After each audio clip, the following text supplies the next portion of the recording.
Mergulhe a mente quanto possível no estudo. O estudo liberta da ignorância e favorece a criatura com discernimento. O estudo e o trabalho são as asas que facilitam a evolução do ser. O conhecimento é mensagem de vida. Não apenas nos educandários podes estudar. A própria vida é um livro aberto que ensina a quem deseja aprender.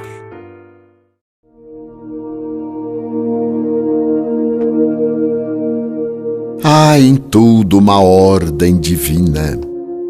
Embora não a detectes, ela é manifesta em tudo, expressando a sua origem no Criador. Em ti também se encontra presente, no corpo, na mente, na alma, regulando-te a vida e fomentando-a. Se consegues identificar-te com essa vibração que dimana de Deus, haverá harmonia em tua existência, em tudo que realizas e com quem estejas. Tens que buscá-la. Caso não a percebas e notes apenas insucessos, atrasos, desafios desanimadores.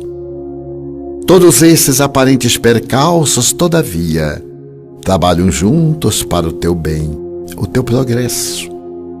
Não obstante se apresente o caminho por onde segues pejado de abrolhos, aferra-te à certeza de que Deus é responsável por tudo e assim mesmo a ordem, esse equilíbrio divino te conduzirá ao bem.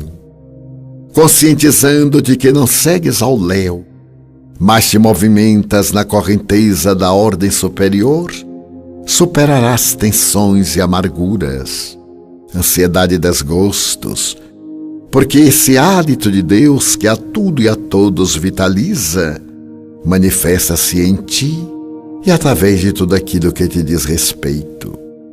Não te permitas resistir a essa energia envolvente e condutora.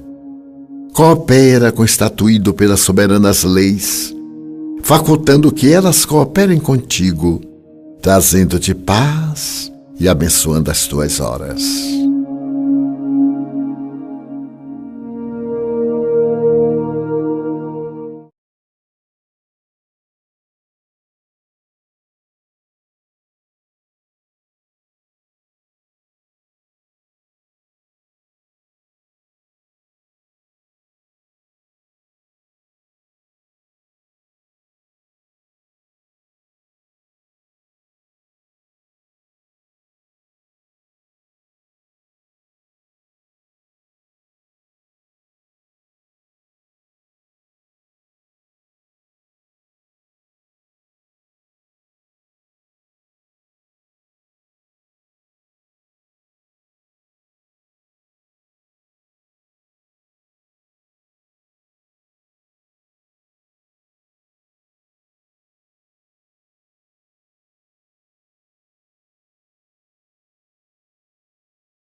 Boa noite, queridas amigas e amigos.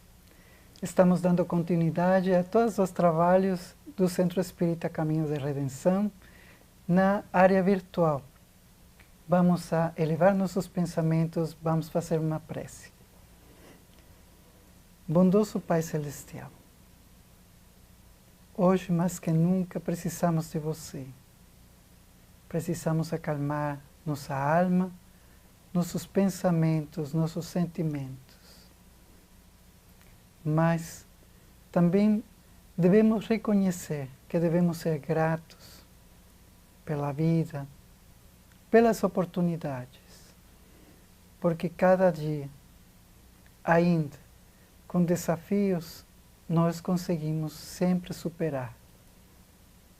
Envie para nós aqueles mensageiros do bem que enviem intuições para nossos pensamentos, para que cada um de nós possa agir corretamente. Agradecemos profundamente por teus fluidos, que hoje em cada um de nossos lares vamos a sentir, atingindo as necessidades que cada um de nós tem. Muito obrigado. Que assim seja.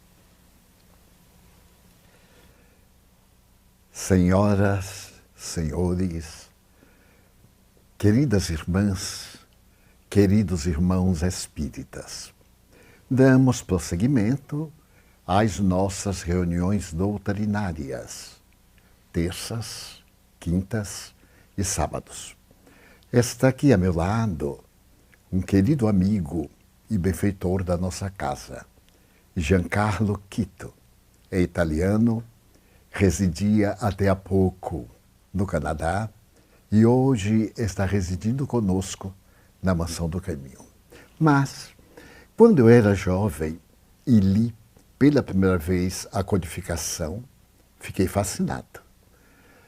Posteriormente, chegou às minhas mãos o livro Obras Póstumas, que resultava de anotações de Allan Kardec à margem das atividades da Revista Espírita e também dos livros que ele nos apresentou. Nessa coletânea de apontamentos pessoais, uma coisa me chamou a atenção. Há uma nota de rodapé que diz mais ou menos assim. Ele fazia uma análise. Escreva esta nota quando faz 10 anos que eu publiquei o Livro dos Espíritos. E o meu entusiasmo, a minha alegria, passaram a anotar sofrimentos que me dilaceraram a alma. Amigos a que eu respeitava falavam muito mal de mim. Chegaram ao ponto de dizer que eu me nutria das obras que publicava. E todos sabem que as publicava com o meu próprio recurso. Alguns me beijavam o rosto na Sociedade Parisiense de Estudos Espíritas. E logo que vinha a minha ausência, censuravam-me atrozmente. Passei momentos de muitas dificuldades e relata as dores da ingratidão que os espíritas de então lhe ofereciam para o grande testemunho. Mas, no último período, ele diz, mas essas coisas todas que me aconteceram não me desanimaram, porque o Espírito de verdade me havia anunciado esses desafios. E quando as minhas dores eram excruciantes, eu orava com muito fervor e era levado acima da humanidade, de onde eu podia ver o progresso do Espiritismo. Por isso, o mal que tentavam me fazer nunca me desanimou. Eu era jovem, inexperiente, completo, com as minhas observações. E tive um choque, porque eu supunha que o fato de alguém ter se tornado espírita, nele operava uma grande transformação. Com o tempo, constatei que não é exatamente assim. Surpreendia-me que alguém que acredita na imortalidade da alma fosse capaz de proceder contra o amigo querido que sacrificou a vida, que se dedicou total e exclusivamente à prática do Espiritismo, que nos beneficiou a toda a humanidade com a dádiva da codificação, pudesse ser vítima dos próprios companheiros de jornada. Não posso negar que isso me causou uma funda decepção naquela época. Com o tempo, as experiências humanas, tornando-me sinceramente um seguidor de Allan Kardec, um ledor que devorava as suas obras até hoje, incluindo a Revista Espírita, que é pouco comentada em nosso meio, e que ele publicou no dia 1º de janeiro de 1858.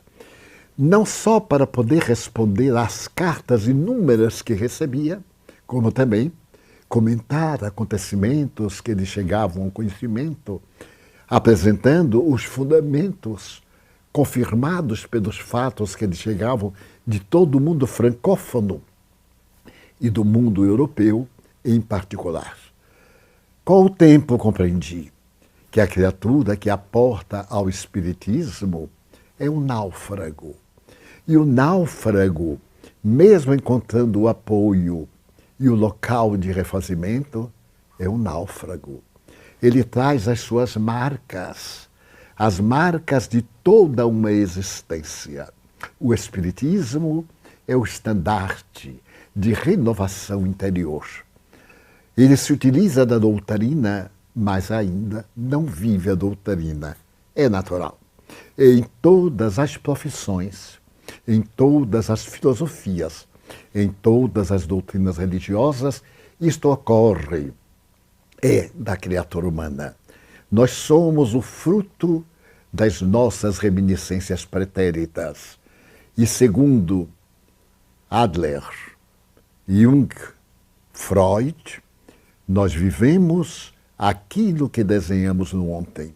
Freud chegou a dizer que o nosso inconsciente pode ser comparado ao Oceano Pacífico e a nossa consciência seria uma casca de nós colocada sobre as águas. Equivale dizer que aquele sistema nervoso automático é resultado dos nossos atos, hábitos e condutas que estão no inconsciente profundo e também as nossas memórias arquivadas no perispírito. Por sua vez, Jung asseverou que nós podemos comparar, por exemplo, a um iceberg. A ponta do iceberg é vista. São 5% do volume do iceberg, mas 95% estão submersos. Eis porque o Titanic, com o iceberg, foi destruído totalmente. O volume, este volume imenso, 95% dessa montanha de gelo constituem o inconsciente profundo. Então nós estamos lendo uma doutrina libertadora, cheia de consolações, de verdades. Tentamos impô-la, mas os velhos hábitos sobrepõem-se. Jesus o disse de maneira suave, delicada e profunda. Necessário morrer o homem velho, o inconsciente, os hábitos, a sombra junguiana, para aí nascer o homem novo. Com o tempo eu fui constatando que ser espírita é um pouco mais do que ler a obra. E compreendendo também essas anfractuosidades morais da criatura humana, incluindo-me, obviamente. E passei a ter a tolerância a essas defecções das criaturas atormentadas que não receavam em maldizer, caluniar, perseguir e não ajudarem Kardec a pagar a mensalidade do auditório que ele teve que alugar para a Sociedade Parisiense de Estudos Espíritas. Infelizmente, os companheiros foram tão pouco fiéis que ele teve que arcar com o total do aluguel e, não podendo tudo, ele transferiu as reuniões para o próprio apartamento, que era mínimo. Não caberia sentadas 15 pessoas. O apartamento ainda está lá, onde ele veio a desencarnar. Ocorre que a tendência humana para ficar no passado é muito grande, porque é um processo antropológico da evolução. E eu vou repetir algo que digo com muita frequência. A primeira emoção, asseveram os estudiosos da antropologia, que o ser humano teve foi o medo. Tudo eram instintos. Os instintos básicos, comer, dormir, procriar, como qualquer animal, como qualquer planta, qualquer ser que tenha vida. Essa imanência faz parte do princípio da evolução. Logo depois veio a ira, as emoções da raiva. E, por fim, veio o amor. O amor é jovem, é mais ou menos algo de 100 mil anos para cá. Portanto, é muito jovem. As nossas experiências estão mais nos instintos que mantêm a nossa vida e que preservam o instinto de manutenção da vida. O ego predomina sobre o self. O eu estou é muito mais importante do que o eu sou. Dessa forma, compreendi a grandeza deste homem verdadeiramente nobre, que foi o notável professor Hippolyte Léon Denisard Rivail. Tão nobre esse discípulo de Pestalozzi, que estudou no grande colégio, onde o mestre insigne atendeu a pobres e a milionários. Ele adorava crianças de rua. Começou atendendo-as em casa. Depois, ele conseguiu emprestado de um nobre o castelo de Yverdun, onde realizou a obra notável da moderna pedagogia. E esse notável Allan Kardec, ao ter a oportunidade de vir para aí, Hippolyte Léon, muito chamado na intimidade de Denisard, mais tarde, Le Professeur Denisard. Então, esse notável amigo pôde renunciar ao nome nobre de emérito mestre, que escreveu um tratado para os alunos entrarem na Universidade de La Sorbonne, que escreveu uma gramática para apresentar a facilidade de entender a regularização dos verbos franceses, os mais irregulares das línguas neolatinas. Este homem, que foi também um ilustre matemático, renunciou às glórias, aos prêmios que a vida lhe deu, aos colégios que fundou, 2 deles, o Colégio Denisard, em que ele pretendeu educar as gerações novas, educar os adultos, porque dizia que um povo forte era um povo educado, que a educação é a base para a felicidade humana. Renunciou a tudo para usar o pseudônimo Allan Kardec. Foi de uma forma muito curiosa. Estava ele diante de uma médium autêntica, sonambúlica, e de repente um espírito se comunica e diz: eu te conheço, professor Rivail.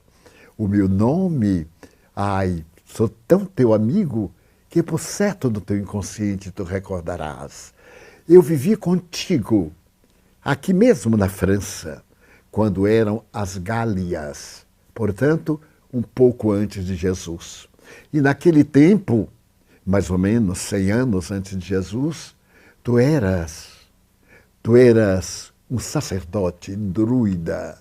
Os druidas, como sabemos, eram muito místicos, eram portadores de faculdades muito grandiosas. Os seus xamãs, os seus profetas tornaram-se muito célebres no coração da Europa, mas também da Inglaterra.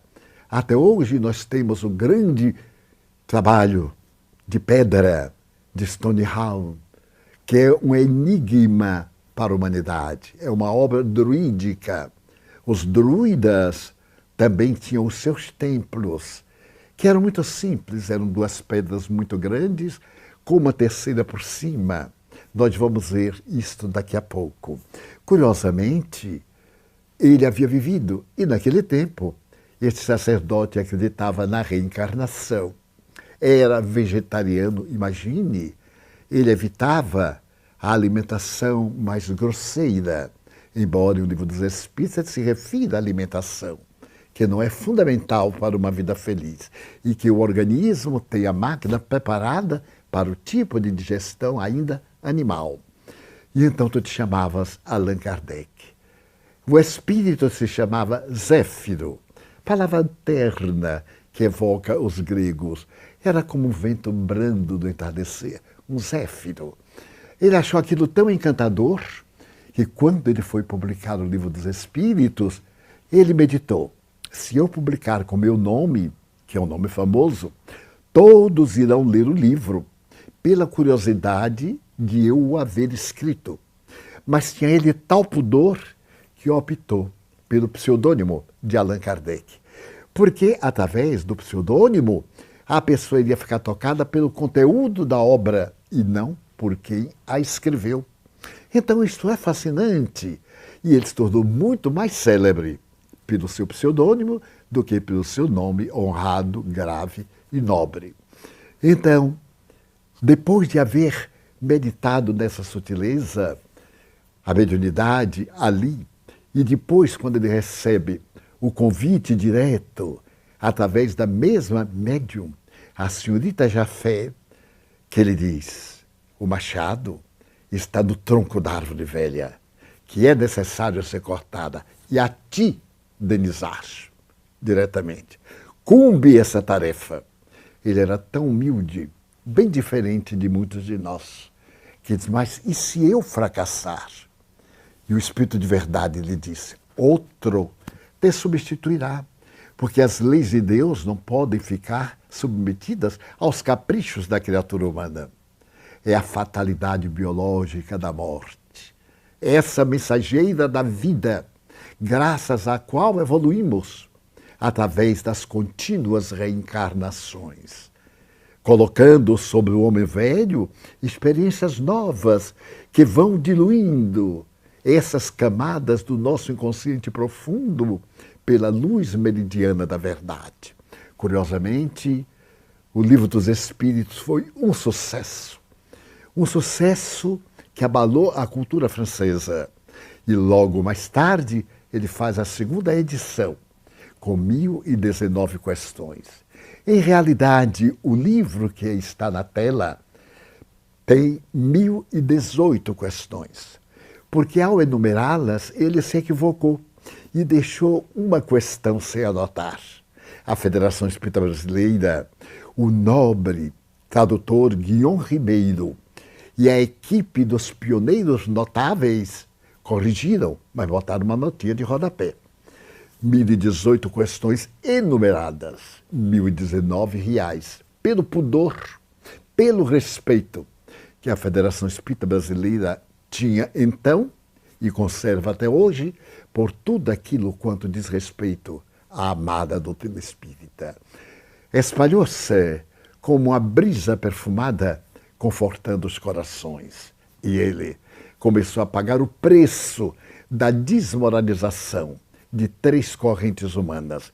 Vamos recordar Friedrich Nietzsche, esse filósofo atormentado com patologia da depressão e da esquizofrenia. Nietzsche dizia que toda ideia nova deve passar por 3 fases. Primeiro, a negativa, porque a ideia nova provoca uma reação. Arranca-nos da comodidade, da situação habitual, que não precisa fazer mais esforço, repetimos tudo por hábito. A ideia nova sacode-nos, então nós negamos. Mas como a ideia é boa e fundamentada, vence a negativa. Usamos um artifício. Nós passamos a ridicularizá-la. Notem que foi exatamente isso que a doutrina espírita sofreu. E, por fim, aceitamos. E damos todo o valor a isso que nos movimenta. Então, Allan Kardec e a doutrina espírita sofreram a perseguição dos intelectuais, que negavam verazmente a realidade do fenômeno mediúnico, confundido com os atormentados problemas de natureza patológica da histeria, que Freud vai desmistificar quando ele encontra o inconsciente e os arquivos da libido nesse inconsciente, fazendo o indivíduo tomar atitudes de mudar de personalidade, a ponto do eminente fisiologista Pierre Janet, discípulo da maior autoridade médica do mundo na época, Jean-Martin Charcot, asseverar com naturalidade que nós temos personalidades múltiplas. Claro, na patologia, nós vemos psicopatas de natureza sexual que se fazem verdadeiros criminosos absolutamente conscientes. Aqueles que encontram o prazer através do sofrimento, maltratados como animais jugulados a correntes, presos pelo correio, chibateados nos leitos e na sua fantasia sexual patológica, a pessoa, o par, vestido de negro, com chibata, com algemas, para poder experimentar patologicamente o prazer. Nós vemos aí, são estados histéricos da patologia que Freud desmistificou. Porém, não há hipótese histérica que leve um indivíduo a dialogar no idioma que lhe é totalmente desconhecido. Por exemplo, uma menina que morava em Genebra, que aos 2 anos, sendo genebrina, língua francesa, passou a falar chinês. E isso levou o eminente pesquisador e professor da universidade, doutor de psicologia, a examiná-la durante 40 anos. E terminou por escrever uma obra monumental, desde os primeiros rudimentos da fenomenologia desta menina até a grandeza das comunicações espirituais atribuídas a habitantes de Marte. Atribuídas. Ele nunca falou que eram legítimas, também eu não posso asseverar. Atribuídas. Usemos a linguagem técnica da psiquiatria. Pois bem, não há como fazer. Ainda mais que essa menina chegou a falar 8 idiomas. Idiomas, alguns que já não existiam, línguas extintas. Uma outra jovem, Denise Cretel, começou a apresentar sintomas extraordinários. E uma outra, a dupla personalidade, quando dela em estado perfeitamente normal, se desdobrava uma imagem fluídica que todo mundo via, sendo que a diferença entre ela e a imagem é que a imagem era estática, andava, mas não falava. E ela era uma pessoa que estava dando aula no quadro de giz e dela se deslocava. Aquele verdadeiro duplo astral, provocando que os alunos, as alunas principalmente, saíssem desesperadas. Não há fenômeno histérico capaz de produzir esta realização. E era muito comum, quando eu era criança, dizer-se que a histeria na mulher, de preferência, e Freud assevera que os homens também são histéricos, embora a escola de Nancy, na França, discrepasse da escola de Paris, dirigida por Charcot. Então, nesse momento, se dizia que era uma disfunção sexual, que a histeria tinha razões na genitália. Mas se constatou que sim, porque as entidades obsessoras, que muitas vezes maltratavam as mulheres, quando se casavam, ficavam boas. Por quê? Porque vinham os filhos, e os filhos, alguns deles, eram os obsessores que se reencarnavam e deixavam de persegui-las. Conheci casos monumentais. Em Belo Horizonte, quando eu era muito jovem, acompanhava Chico Xavier visitando uma família cuja filha era portadora de uma histeria. E um dia, por volta do ano de 1949, muita piedade, porque era uma moça muito bonita, e vê-la com histeria e com epilepsia, tendo transtorno epileptiforme terrível, eu disse assim, mas Chico, que pena. Ele disse, não, Divaldo, não se incomode não, meu filho, quando ela casar fica boa. Eu digo, então, é um distúrbio sexual, Chico? Ele disse, bem, digamos que sim. Mais tarde ela se casou e o Chico foi como padrinho à igreja. Tanto ele amava esta família, que ela veio a ter um filho e ficou boa. Então a tese estava confirmada. E eu perguntei depois ao Chico, mas olha, desde que fulana se casou, não teve mais nada, Chico. Nasceu o filhinho e ela está saudável até hoje. Eu disse, claro, Divaldo, o obsessor que a aturdia veio para os seus braços, o ex-amante veio agora para que ela beije na condição de filho. Que explicação fantástica. Freud não chegou a isso, mas ele compreendeu que a carícia, a mudança de hormônios, a comunhão sexual, naturalmente acalma o organismo. Mas acalma por quê? Porque traz beleza. Então a histeria, a epilepsia, não podem de maneira alguma explicar os fenômenos de e-porte, de transporte sem contato humano. Não podem explicar em absoluto as comunicações de materializações, as luvas de parafina, as flores realizadas pelos espíritos em parafina derretida em uma alta temperatura e logo depois jogadas num balde de água fria para ficarem as formas. No Centro Espírita André Luiz, no Rio de Janeiro, na rua Ijiquibá, o médium Peixotinho fez memoráveis sessões de materialização e deixou um patrimônio imenso em parafina. E em todo lugar, as manifestações europeias desta época caracterizavam-se por fraudes, claro. Muitas foram desmoralizadas pelos fraudulentos que estão em toda parte. Um dia alguém me disse, mas Divaldo, como é que um médium pode ser fraudulento? Eu disse, como é que um médico pode ser homicida? Ele que se formou para salvar vidas. Que tem a ver a mediunidade responsável do espiritismo pelo mau caráter do indivíduo. A mediunidade não é uma santificação, é uma faculdade orgânica. Orgânica, ela é material, sob a direção dos valores éticos morais, que atraem espíritos equivalentes. Então, desta forma, eu comecei a entender que necessitamos de fazer um grande trabalho para atender a definição que Allan Kardec dá do espírita.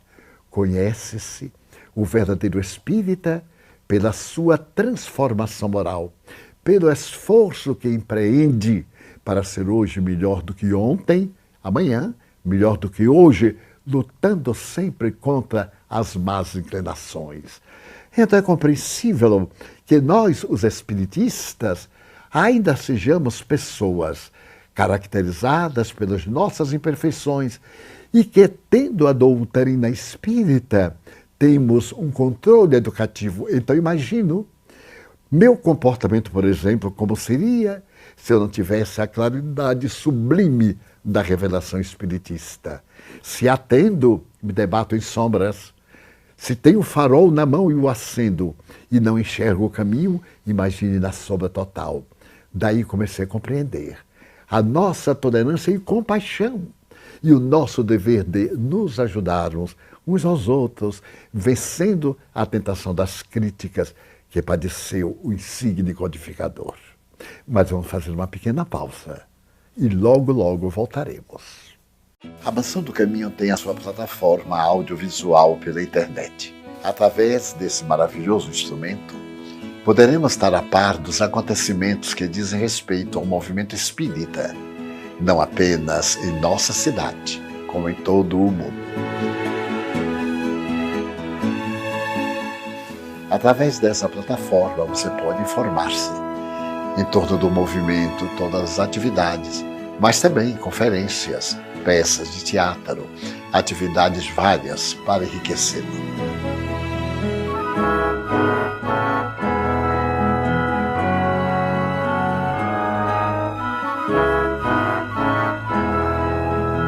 Não deixe de consultar a nossa plataforma.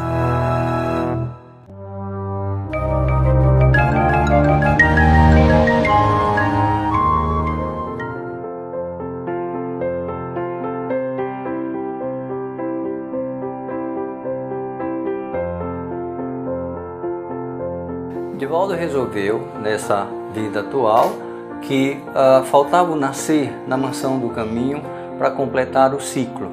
E aí, resolvemos fazer o centro de parto normal, fizemos tudo dentro da tecnologia necessária, do ponto de vista de legislação, mas principalmente do ponto de vista da ambiência, para o acolhimento das gestantes, para o acolhimento do bebê, dentro do processo que hoje chamamos de humanização do parto e nascimento. Eu quero parabenizar essas meninas lindas, né, que fizeram o parto de minha neta, e foi uma experiência ótima que eu tive aqui.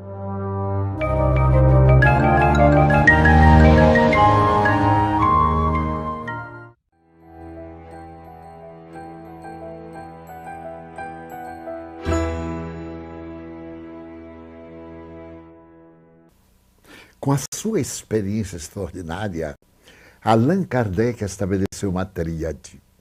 Ele havia sido discípulo de Pestalozzi, como já afirmei, e Pestalozzi tinha uma tríade para uma boa educação: trabalho, solidariedade e perseverança. Então a educação é resultado do trabalho, indubitavelmente. Esse trabalho, a solidariedade e então a perseverança, porque nem sempre se aprende da primeira vez. É necessário perseverar. E na metodologia pedagógica, uma das técnicas é a técnica do acerto e do erro. Nós vamos acertando, errando, até fixar a maneira correta e não erramos mais. Assim também na parte de natureza intelectiva e moral, nós erramos, corrigimos e repetimos, até automatizar. O nosso inconsciente define e aí fazemos sem qualquer esforço. Allan Kardec, ao apresentar a doutrina, se utilizou dessa tríade, modificando ligeiramente: trabalho, solidariedade e tolerância. Necessitamos, portanto, da alma da tolerância para podermos atingir as culminâncias do progresso. Mas por que essas referências ao emérito codificador? Porque ele publicou 5 livros básicos. O Livro dos Espíritos, como já falamos. O Livro dos Médiuns, que é um estudo profundo, científico, dessa paranormalidade humana. O Evangelho, segundo o Espiritismo, à luz do Espiritismo, enaltecendo a ética moral socrático-platônica do Evangelho de Jesus. Logo depois, ele vai falar sobre o céu e o inferno. Há aquele tempo de muita importância, hoje não mais, porque ele disse que o céu e o inferno são estados de consciência. E desde João Paulo II, o céu e o inferno passaram a ter uma estrutura diferente. São estados de consciência. E mais recentemente, o Papa Francisco disse que o limbo, que era aquela região intermediária para onde iam as crianças não batizadas, que isso não existe, que é uma fantasia medieval. O Espiritismo jamais aceitou isso. Ele, Allan Kardec, em 1865, publica uma obra, O Céu e o Inferno. O que me fascina nessa obra é o capítulo 7º, Código Penal da Vida Futura. Nesse Código Penal da Vida Futura, ele estabelece uma verdadeira legislação para as nações do mundo, através do indivíduo modificado. Ele tem um detalhe a respeito do perdão, porque o perdão faz que nós não devolvamos a ofensa, mas a ofensa foi feita. Então ele estabelece a maneira de como o ofensor se vai comportar. Primeiro ele se arrepende. E o arrependimento é fundamental, mas não basta. Depois que ele se arrepende do mal que fez, ele então vai desculpar-se. Muito bem, está desculpado, mas o mal foi feito. Ele tem que se reabilitar. Eu trabalho, eu destruo a vida. Não tenho que pagar de fara para... Não. Eu tenho que reabilitar uma vida para substituir na harmonia do cosmo. Então, esse Código Penal da Vida Futura merece a atenciosa leitura dos magistrados, dos homens de leis e daqueles menos ilustrados, como o meu caso, o caso de alguns de nós. É uma obra fascinante. E, por fim, ele escreve a Gênese e a publica em 1868. Mas nesse interregno, ele publica 2 opúsculos, o Principiante Espírita. Eu estou mostrando que há toda uma técnica de quando nós iniciamos qualquer coisa. Nós não temos a desenvoltura de alguém que já está adiante. E o que? Tônica, perguntas e respostas. Mas, como falei, criou essa revista espírita que ele dirigiu e escreveu até 31 de março de 1869. 31 de março. Hoje, nós estamos celebrando a desencarnação do ilustre codificador. Na manhã de 31 de março, entre 10 e 11 horas da manhã, estava Amélie Boudet, sua esposa, cujo nome real era Amélie Gabrielle Boudet, fazendo compras. Ele estava no primeiro andar do seu apartamento na Passagem Santana. É uma espécie de corredor muito comum em Paris, com casas de ambos os lados, comunicando uma rua à outra, a Rua de Santana à frente. E então, a empregada está com o professor Rivaio no primeiro andar. Abaixo, o térreo, é a Librairie Espírita. Ali estão as obras. E estava, nesse momento, um homem admirável, o pai de Gabriel Delane. Gabriel Delane é um dos primeiros cientistas espíritas. E aos 12 anos de idade, ele foi médium, utilizado por Allan Kardec. Então, Monsieur Alexandre Delane ouve gritos, sobe uma escada caracol interna e vê estendido no chão o querido amigo Allan Kardec. A empregada estava desesperada porque ele retorceu-se, segurou a mesa de tortilhões, uma mesa grande que era seu gabinete, e tombou sobre os tapetes.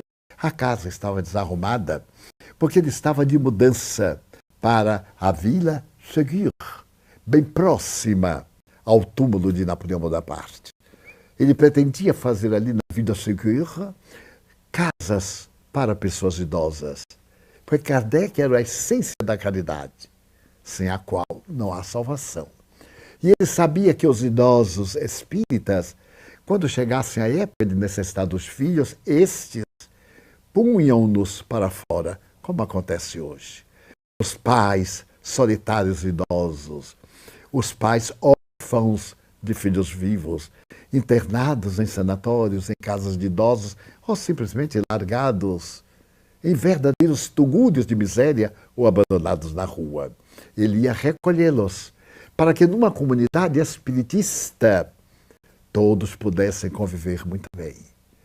E estava desarrumando a casa, o apartamento da Passagem Santana para a Vila Ségur.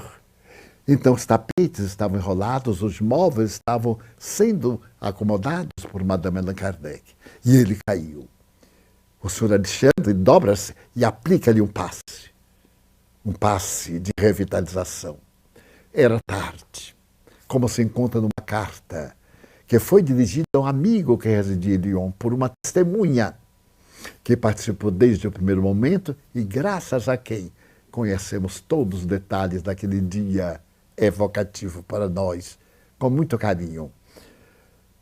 Quando Madame Allan Kardec volta da feira e Alexandre Delane lhe mostra, ela senta-se, ele é colocado sobre o tapete, ainda com robe de chambre, o robe de dormir, coloca um travesseiro embaixo da cabeça, os pés estão calçados com a meia branca e as pantufas que ele usava estão ali colocadas. E diz o missivista, só faltava respirar.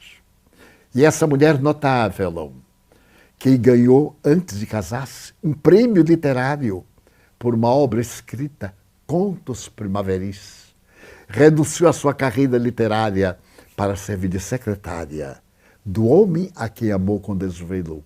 Era mais velha do que ele, quase 8 anos, e sobreviveu-lhe ainda bastantes anos. Allan Kardec morre. E se tomam providências, avisar aos amigos espíritas por correspondência, mandar pelo telégrafo, que estava sendo agora mais ou menos inaugurado, e se combinar aqueles que velariam. E 2 amigos velou na madrugada de 31. Outros 2 amigos velaram no dia 1º de abril para o dia 2. O sepultamento deu-se no dia 2. Mas com uma pompa inimaginável. Esse mesmo missivista diz: quase 2.000 pessoas acompanharam o féretro, que saiu da Passagem Santana, passou por Avenida l'Opéra, atravessou a Pont-Marie e foi para a Rive Gauche, para o lado esquerdo do Rio Sena, para ser sepultado no cemitério de Montmartre. Uma cova aberta lá no fundo, quase ao lado do muro. E então, houve neste féretro uma verdadeira organização. Que homem meticuloso! Ia à frente a carruagem, levando o cadáver.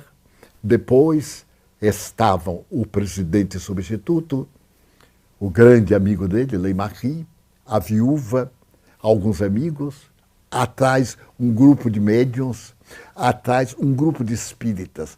E quando passavam pelas ruas, os homens tiravam chapéus, as casas comerciais fechavam. Estamos em 1869. Não havia meios de comunicação. E mais, ou quase, 2.000 pessoas acompanharam no cemitério. Houve os discursos do vice-presidente, de alguém que falou em nome da viúva, que foi o pai de Gabriel Delane. Por fim, a palavra notável do astrônomo de Juvisy, o notável Nicolau Camille Flammarion. Ele levantou-se e proferiu um discurso monumental que houvera escrito. Mas ao momento, quando ele diz au revoir, Monsieur Allan Kardec, nós nos veremos muito em breve. Eu não te digo adeus, eu te digo até breve, au revoir, até rever-nos. E terminou dizendo, porque Allan Kardec foi o bom senso encarnado. Não pode haver elogio mais nobre do que dizer que alguém é o bom senso encarnado. Todos voltaram enlutados de dor. E Amélie, a herdeira das obras de Allan Kardec, ofereceu-as para a divulgação da doutrina. Mulher extraordinária. Acompanhou com Leymarie momentos difíceis, quando o senhor Leymarie foi ser fotografado por um jovem que dizia fotografar os espíritos. Era um jovem belga. E muitas personalidades foram ser fotografadas e aparecem ao lado espíritos que são confirmados pelos fotografados. Meu pai, minha mãe, etc. E Leymarie também, somente que este rapaz era um fraudador. E fugiu. Assim que a polícia veio bater à sua porta, ele fugiu. E Leymarie, que era então o presidente da União Espírita Française, substituindo Kardec, foi levado à polícia. E na polícia houve um julgamento terrível, assinalado pelo ódio, pela pequenez dos pigmeus. E ela foi chamada como testemunha. E em determinado momento, o juiz expendeu conceitos muito felizes sobre Allan Kardec. Ela levantou-se, mulher estoica como todas as mulheres que têm ideais superiores.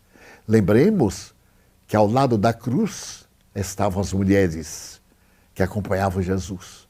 E somente João, que era um rapazote de 16, 17 anos, todos os outros temerosos não se encontravam presentes. Não digo que fugiram, porque é uma palavra, é um verbo muito forte, mas não estavam presentes. Ela levantou-se e de uma maneira brilhante ela fez o juiz calar. Eu ainda sou descendente da Revolução de 89, em que liberdade, igualdade e fraternidade eram a bandeira da França. O respeito que o senhor deve ter por alguém que não se pode defender é uma necessidade da lei. Como o senhor pode acusar o meu marido, que é um morto, não pode defender-se, e o senhor colocar frases que não têm nada a ver com a vida ilibada dele? Leymarie foi preso por 2 anos.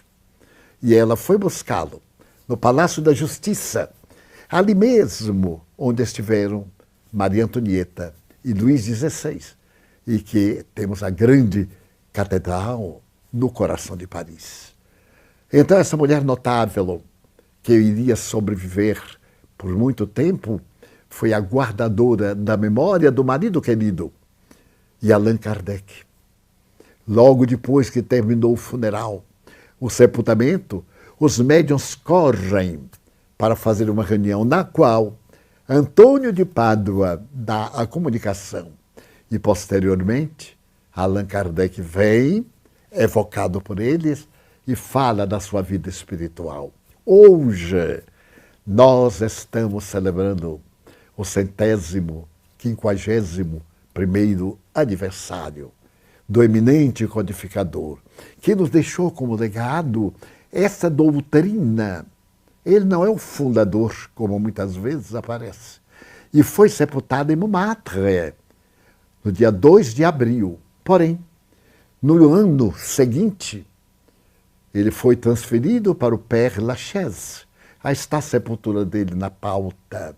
É um dolmen, porém, de 4 pedras. Um pouco diferente do tradicional. É a memória druídica. Aí estão as 2 gavetas, em que ele e ela repousaria como repousa. É o cemitério do Père Lachaise, o monumental cemitério da Europa. E a sua tumba é a mais florida de todas do cemitério. Diariamente essas flores são removidas por um carro. Aí está colocada essa frase: naître, mourir, renaître encore et progresser sans cesser. Telle est la loi. Que maravilha! Nascer, morrer, renascer ainda e progredir sempre, esta é a lei. Mas não é de Allan Kardec. Esta frase foi colocada pelos espíritas belgas, da União Espírita Belge. Eles ofereceram a tumba e ofereceram também essa frase monumental que sintetiza a lei das reencarnações. Esta é a lei do progresso.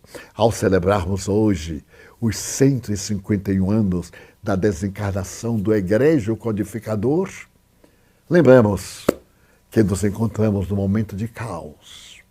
E Allan Kardec também viveu este momento de caos, quando irrompeu a peste, o cólera. O cólera dominou a Europa. E há um momento grandioso que está registrado na Revista Espírita. O correspondente de Constantinopla falou do número de mortos nessa grande cidade turca. Mas o que aconteceu? Os espíritas não foram atingidos pela peste. E Allan Kardec, com a dignidade que lhe era peculiar, diz: aí está mal colocado. Porque a divindade não poupa os espíritas em detrimento dos outros.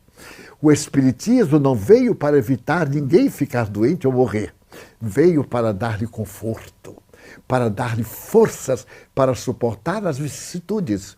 Na questão 747, ele tem a oportunidade de falar a respeito desses fenômenos destruidores, das mortes coletivas, das desgraças. Existem as desgraças reais e as desgraças aparentes. Nós estamos hoje vivendo um momento de peste. O cólera, morbus, era uma peste. Essas pestes podem vir como epidemias localizadas, pandemias universais, como este fenômeno que nos está preocupando a todos e está batendo nas portas dos países mais civilizados e dos países mais primitivos do mundo, em toda parte. Esta enfermidade do coronavírus, ou seu nome técnico, pouco importa, é um clamor ou uma resposta de Deus aos nossos desequilíbrios morais. Está previsto no Evangelho. Leia-se Marcos 13, leia-se o sermão profético, mas leia-se também o mundo de transformação que está na obra kardeciana a respeito do mundo de regeneração para o qual nós marchamos. Tudo progride a natureza. Questão 540, desde o átomo primitivo até o arcanjo, porque o arcanjo de hoje foi átomo de ontem, assim como o átomo de hoje será o arcanjo de amanhã.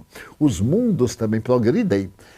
Examinemos a Terra de hoje com a Terra de alguns milhões de anos. aquela terra marcinada pelas erupções vulcânicas, pelos gases, pelos terremotos, maremotos, tsunamis, pelos fenômenos cósmicos, sísmicos, a tremenda queda de meteoros, meteoritos, como aquele que teria caído na Sibéria e que extinguiu todos os sáureos. A Terra foi envolta por uma camada de poeira e toda a expressão de vida morreu, porque faltava oxigênio. E comparemos com a Terra de hoje, esses cromos que são a natureza. Vejamos o progresso dos animais. Eu tenho 92 anos. Meu Deus, um cão, quando eu era menina, era um cão. Um gato era detestável. Cães e gatos, tradicionalmente, eram adversários. Olhe-se um pouco no Facebook. Os cães comovem-nos. Os gatos, as corujas, os animais. A inteligência do instinto de conservação desses animais salvando os filhos. Do instinto coletivista para se defenderem, para sobreviverem, ensinando-nos a viver em comunhão uns com os outros. Porque, como disse Bezerra de Menezes, juntos somos força, separados somos debilidade. Uma vara se quebra com facilidade. Um feixe de varas não se quebra em absoluto, exceto utilizando-se de um equipamento mecânico forte para poder destruir o feixe de varas. Daí a doutrina espírita clama em favor da nossa união, da nossa identificação. É graças a isto que nós deveríamos, neste momento, considerar este vírus pandêmico como uma lição que nos recomenda voltar para casa. A estar em casa com a nossa família, a nos reajustarmos aos processos de equilíbrio. As pessoas estão desesperadas. Meu Deus, mas para mim não é surpresa. Porque ao meu tempo de menino, o lar era muito mais importante do que o clube. Aliás, existiam poucos clubes. O lar, a família, eram fundamentais para a educação. No entanto, a partir dos anos 50, rompemos a família. Passamos a dizer que a família era uma tradição que não merecia consideração. O adolescente de 14, 15 anos era mandado para fora e os pais davam-lhe um apartamento para se verem livres e iam gozar. Gozar o quê? Uma sensualidade que ia desaparecendo na medida dos fenômenos orgânicos de cada qual. Então, a divindade programa periodicamente esses fenômenos destruidores. E a questão 747 do Livro dos Espíritos explica muito bem que são providenciais e são. Ao passar essa fase, teremos muito mais progresso. Comoveu-me ver no Face da Turquia as famílias mais abastadas colocarem ao meio da rua alimentos, verdadeiras cestas para os necessitados. Aqui no Brasil, muitas panificadoras à porta com pães para quem necessitar não puder comprar, passa, pega o pão e vai embora. Isso dignifica, porque quase ninguém, que eu saiba, quase, leva mais de um pão, porque sabe que outrem virá e também necessita. Está nascendo um espírito de cooperação. Uma entidade como a IP parou a sua produtividade. É uma empresa enorme que ganhou prêmios nos últimos 8 anos sucessivamente como a melhor empresa no gênero no Brasil. Parou de trabalhar para dedicar-se exclusivamente a produzir o sabão Massa e distribuir. Acaba de mandar 21 toneladas para a favela do Alemão, do Rio de Janeiro, para outra favela, de frente, mais 21 toneladas de sabão.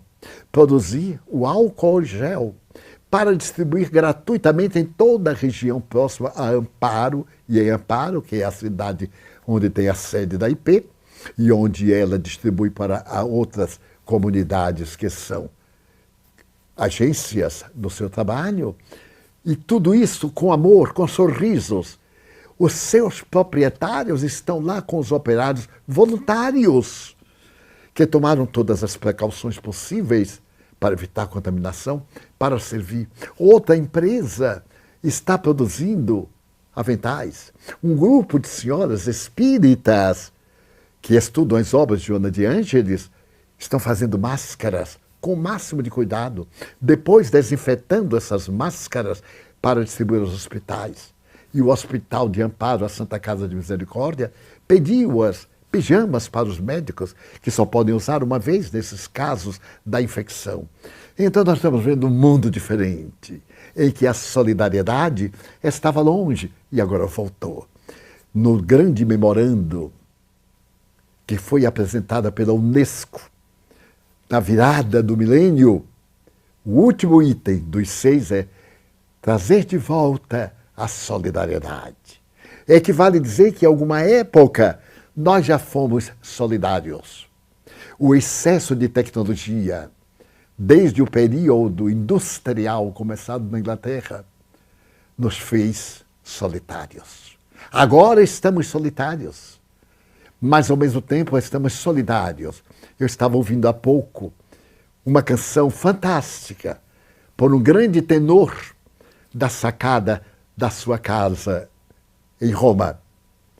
E então ele fazendo isso de graça, cantando emocionalmente e fazendo que houvesse uma solidariedade em todos os balcões e que as pessoas cantam emocionadas e recebem neste momento a solidariedade do mundo. Então, não temamos, tenhamos coragem, tenhamos fé. Morrer é um fenômeno biológico. Tenho dito aqui aos meus amigos, se eu me contagiar, eu sou da fase de risco, mas não considero nada de risco. Eu sou da fase mais fácil de contaminação, porque sou uma pessoa de pulmões gastos, de energias diminuídas. Se tal me acontecer, já tenho um local reservado para me esconder e não contaminar ninguém. E pedi ao meu médico, que é um dos meus filhos, para que ao invés de colocar a vítima do coronavírus, coloque de uma maneira charmosa, né? Como desgaste de todas as funções, contaminação de todos os órgãos. É tão chique, porque o que importa não é morrer, é como morrer.